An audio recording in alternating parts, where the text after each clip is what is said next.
So here was another hearing. Just going to go through it. And the legislators did this at all, and it came up with case law. And once they start this type of action, then that's what creates more trouble for us. And the other issue that I'm trying to bring up here, the whole fraud charge here, is the fact that Consolidated Freightways was not self-insured. The Department of Industrial Relations self-insured plans revoked their certificate in 1996 and never reinstated it. And once you get a letter from them, then you take it to this bankruptcy judge, and then the SEC should have came in. Instead, they just said, would you like the protective witness program?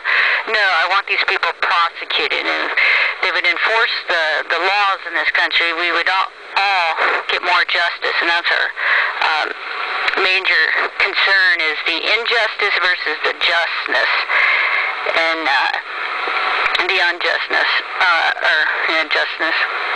Anyways, this is another hearing I went to, and then one more after that, and then finally I figured out I could go ahead forward and not have to take the money out of the bankrupt estate. I found case law that I could sue Cedric, which has been terrorizing injured employees around the country.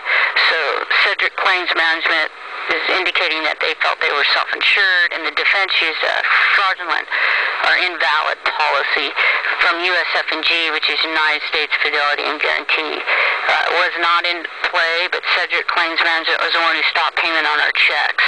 And they can be held accountable, and you have to find case law to find that. And I found it in an insurance book to back up your claims. insurance law book, as well as a personal injury law book, and any good law library. It doesn't. You only have to read like 10 pages. You don't have to really read tons of it. You do need to know causes of actions, but you know, one is fraud, one is just tort, personal injury, emotional distress is one. Your damages for personal injury, there's like 4 parts of negligence that you have to prove, and you know, in my case on insurance law, it'd be a duty owed, and then breach of contract. There could be bad faith in there, and then approximate cause and whatnot. It's technical. Obviously, you want an attorney. I tried to get attorneys. They don't know fundamental law, so you can understand the detrimental situation that an injured person is in. The second half of appearing in court, and then there'll be a third one, and then I'm battling it still out in court. Number 17, a matter of the 97th objection, the claim of Laura Koski. Yes, Your Honor, Bob Carlton for the trustee of the CF Trust. Hold on, okay.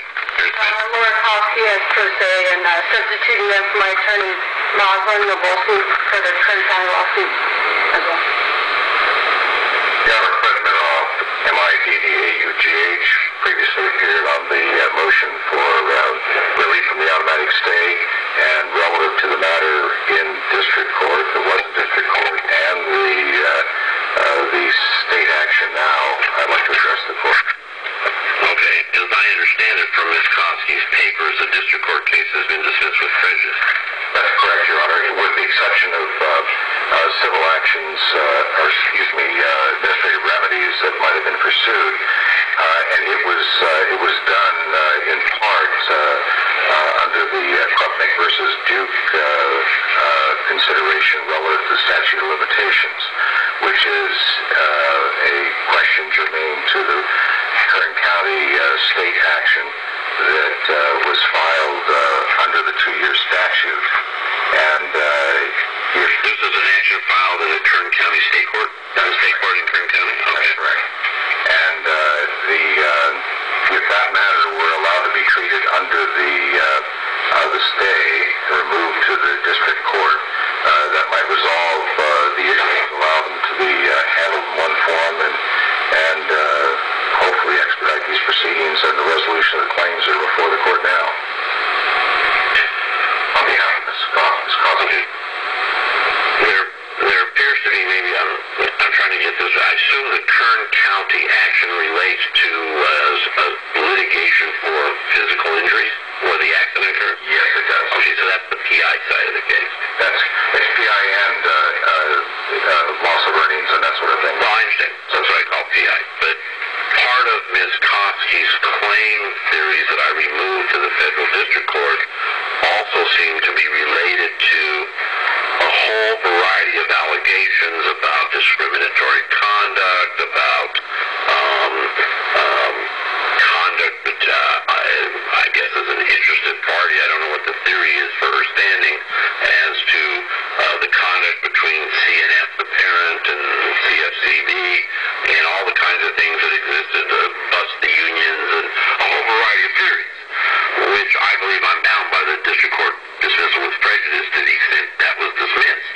I don't think I have any choice on that matter, and that Ms. Kofsky's remedies now are limited to those items that I believe were either not part of or may have not been dismissed in the district court case, which I gather would be the workman's comp and or personal injury theory for the actual accident that occurred somewhere near the time of the filing of the bankruptcy. That's correct, Your Honor. What I would represent, though, is that Judge Walter, in the district court matter, relied on Krupke versus Duke in determining that the one-year statute of limitation was appropriate in the personal injury-related matters, and as put forth by Latham and Watkins. On the other hand, the Kern County matter appears to rely on Adnogly versus the May Company, May Department Stores, and it would provide an opportunity to certainly resolve that matter also under the relief from stay that had been previously provided by this court to deal with the adversary actions in the district court, Your Honor.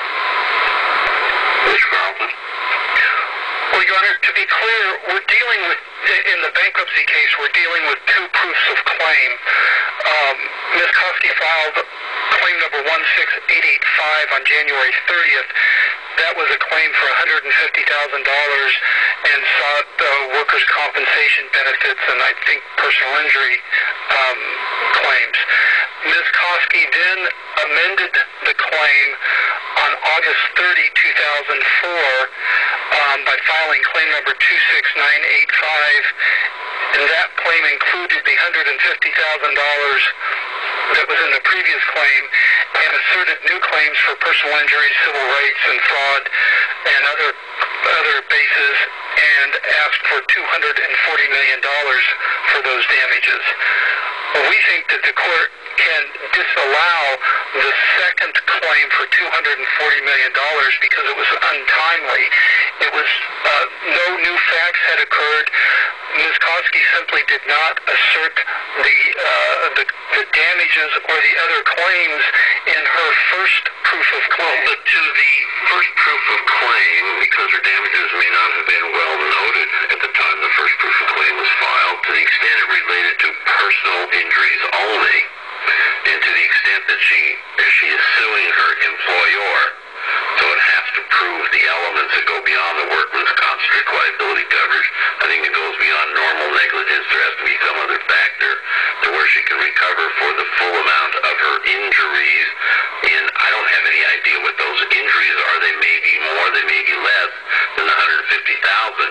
The one thing I know for certain is any theory that gets it into seven figures is really more this total misconduct by CNF and CFCD to kill and destroy 15,000 employees and everything else. She will have never, ever, ever have suffered, no matter what she feels about what went on at work, she will have never suffered from the physical accident itself anything approaching close to the amount of the claim. And on that basis, even without any evidentiary hearing, I can reduce the claim substantially. But to the extent that she's at least a modified claim, to the extent it doesn't relate to her own personal